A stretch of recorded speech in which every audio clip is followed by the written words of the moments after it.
Cessna six-seater plane, which had made a 40 minutes roughly trip from the nearby town to the village.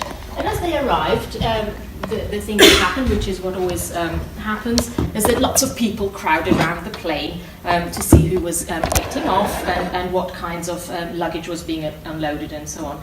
And the little boy, seeing all these unknown faces and hearing a language which he could not understand, buried his head on his father's shoulder and he just burst into tears.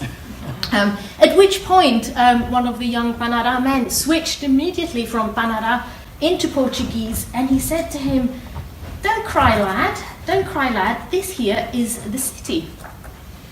Now, what does it mean to say that Nanse Potiti is the city?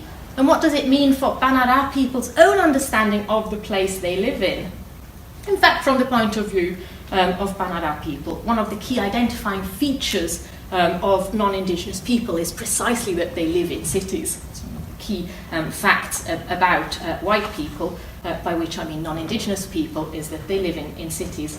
And indeed, Panara men and women themselves travel with considerable regularity to the city, for example, for elders to draw their state pensions or to do their shopping, or for young families to draw welfare benefit payments, and so on. So they're well aware of cities and what you can do in them and how you live in them, and so on. Now, Panara people complain, however, about cities and about the fact that everything in a city has to be paid for, from your food to your accommodation to your transport, to the phone calls you make, and so on. And they compare this unfavourably with their own village, where you don't need, as they often say, or point out, you don't need money to eat and you don't need money to sleep.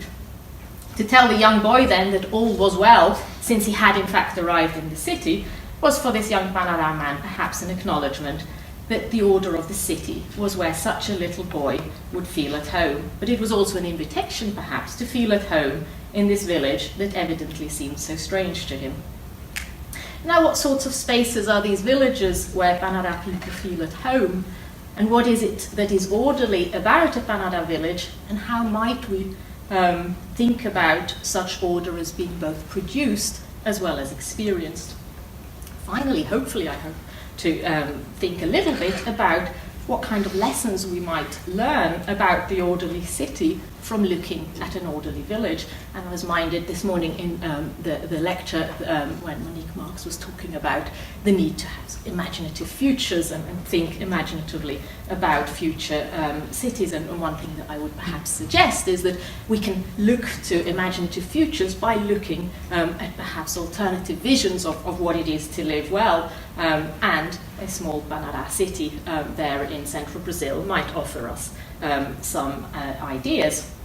Now, when I talk about Panara villages, I just want to make clear that I also talk about Panara gardens, because the gardens and the village are very closely intertwined with one another, and both of them display kind of remarkable spatial configurations which I think are worth thinking about.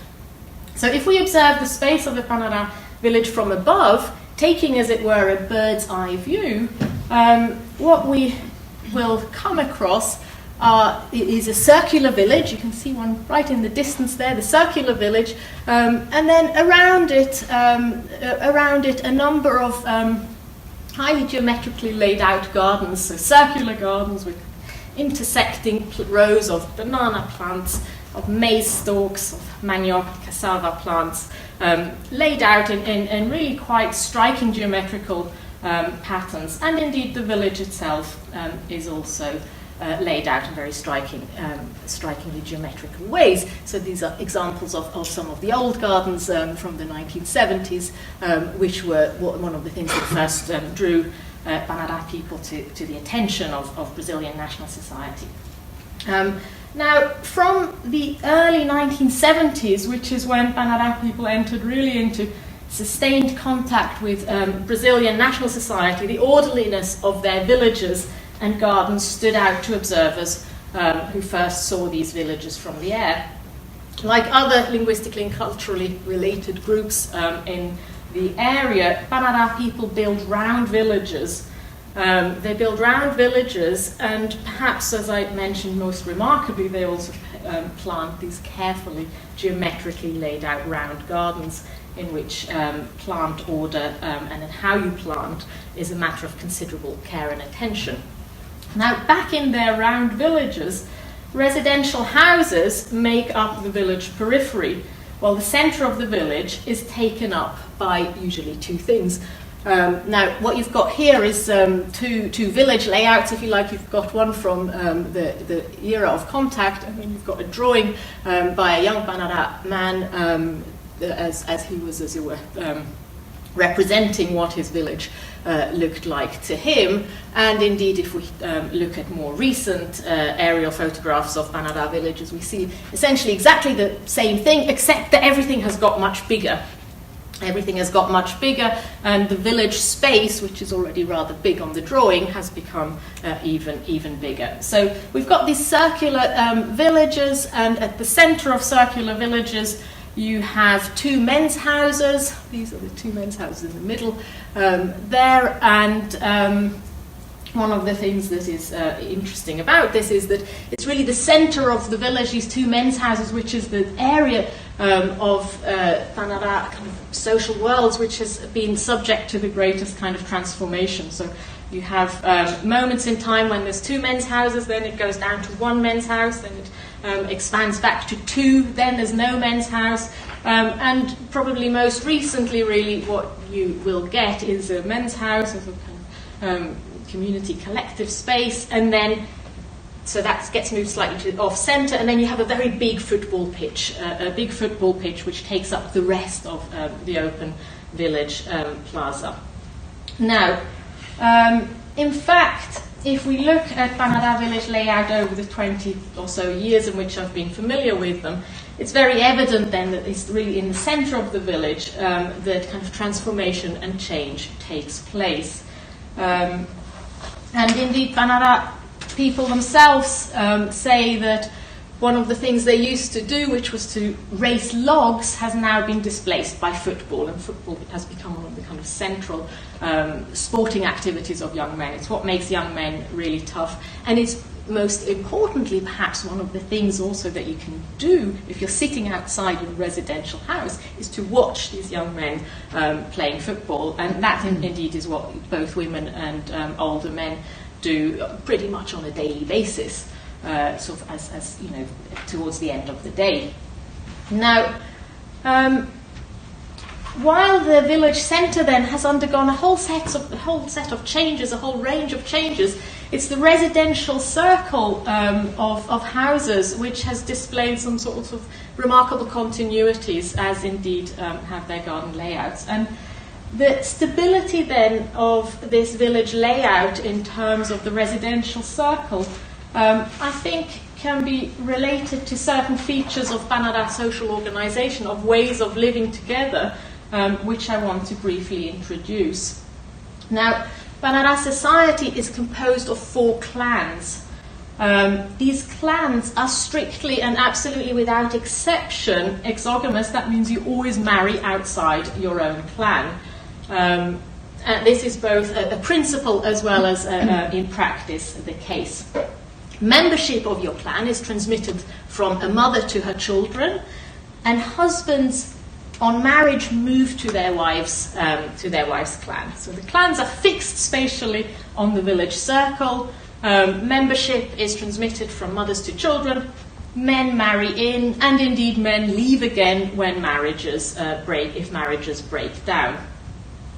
Now, this means then, in essence, that every Banara village is essentially laid out in the very same way. What that in turn means is that if you go from one village to another, you know exactly where you're going to stay, because you'll go to the houses of your natal clan to stay, and you'll always know where those are, because clan Wakiatantera, for example, is the clan that's always going to be in the location where when you get out of the house in the morning, you're going to have the sun in your face. Okay. Now, to ask a person about their clan membership is to ask them the question, where are you from? So, where are you from is turns a clan membership, collective Kwakiatantera, for example, the people of the Burichi palm root, into a location, Kwakiatpe, which is the place of the Burichi palm root, which is, as I mentioned, a spatial location on the village circle. Now, when people talk about their kin relationships, or indeed when they talk about their own life histories, they do so in spatial terms with reference to their village layout. So they'll say, for example, well, my father came from over there, from the clan that's facing us. He came from over there to marry my mother. Or they'll say, well, my grandchildren, my son's children, they live over there because my son went over there to marry. In this sense, then, a village is really understood as a product of particular movements of people in marriage, of individual Banara men in marriage, and indeed movements back again when and if such marriages fail. Because while women remain spatially located in their residential clans' houses, transmitting membership to their children, men leave their natal clans in order to marry into another clan, and therefore into a different village space. Women then spend a considerable amount of time working together with their clan sisters and mothers, either by their houses or in their gardens. But while men become successively kind of severed from their natal clans. As children are born and houses fill up, of course, marriages then eventually will likely lead to the need for a bigger house. And that's indeed what has happened over time. And in fact, from Banara point of view, seeing a large village is precisely evidence of what it is to live well. So having a village that's constantly growing. Now, that means, in essence, that although you've got this very sort of spatially fixed layout to the village, you also have a village which in some sense is constantly under construction, because there's constantly this kind of sense that you need to expand because there's now going to be more children, you're going to build a bigger village, so houses are constantly then moving out of the circle. Now to reconstitute that circle, everybody else then pulls their house down gradually and moves out, and then you kind of just about get the total circle again, and then somebody's going to decide, oh, my house is too small, I'm going to build a bigger one, and so forth. So there's this sense in which, although there's a kind of fixedness to Banara village layout, there is also this constant process of construction and pulling down of old houses.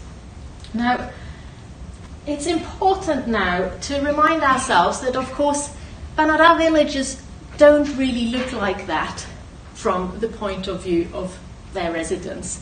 They don't look like what we see from a bird's eye view.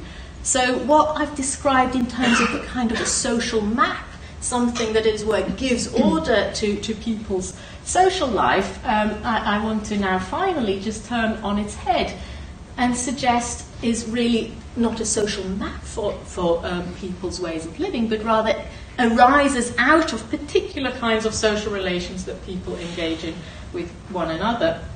It's important then to remind ourselves that while maps and aerial photographs gives us what we might call a kind of totalizing image of social order, of course people's lived experiences of living in such orderly places are never captured by this totality. You always look at a part of the village, you always see your garden in terms of a part of what you've planted in it. It might be a straight line of bananas, but you're never seeing the totality.